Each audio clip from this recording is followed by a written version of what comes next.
నిన్ను స్తుతిస్తున్నా. నీ బలిపీఠం నతనే పిచ్చుకలకు నివాసము దొరికెను. పిల్లలు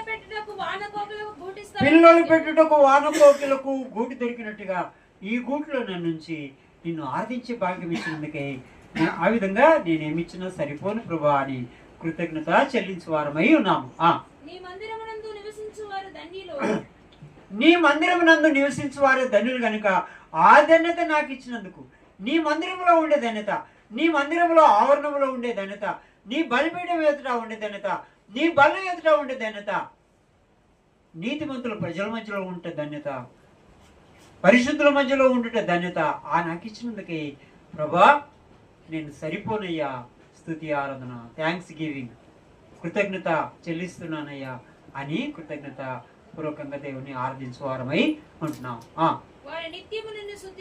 నిత్యము నిన్ను స్తుతించుట కొరకై ప్రభా నన్ను నీ బిడ్డగా మార్చుకున్నందుకై నీకు కృతజ్ఞుడై స్తుతిస్తున్నాను. ప్రభా ఈ లోకములో వచ్చే దాన్ని బట్టి బలము కాదు, నీ వలన నేను బలమునందా. ఎవరి వలన బలము? దేవుని బలము ఎంత శక్తి కలదంటే ఆయన బలవంతుడైన దేవుడు. ప్రతి బలహీనతలో మనల్ని బలముగా ఉంచి బలంగా వాడుకునే దేవుడు. కాబట్టి ఆయన నీ వలన బలమునందు మనుషులు ధన్యులు, నీ వలన బలమునందుకని నీ సన్నిధికి పరిగెత్తుకుని వచ్చి ప్రభా నిన్ను ఆరాధించే భాగ్యము.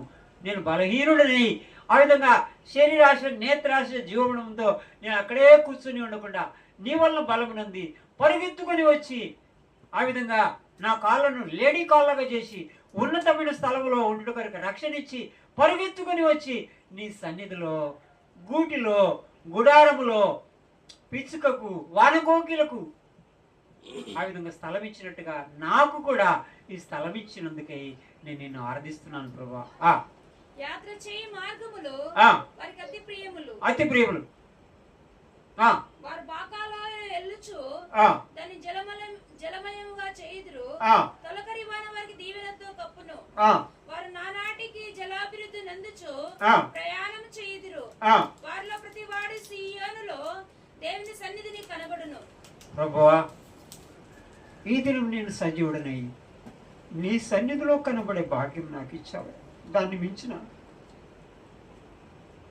యోగ్యత ప్రభువా ఈ దినము నేను నీ సన్నిధిలో ఒక పిచ్చుక వలె వానకోకిలకు గూడు దొరికినట్టుగా ఈ గుడారములో స్మరణ అనే సంఘములో నన్ను నిలబెట్టుకుని ఈ యొక్క స్మరణ సంఘములో కనబడి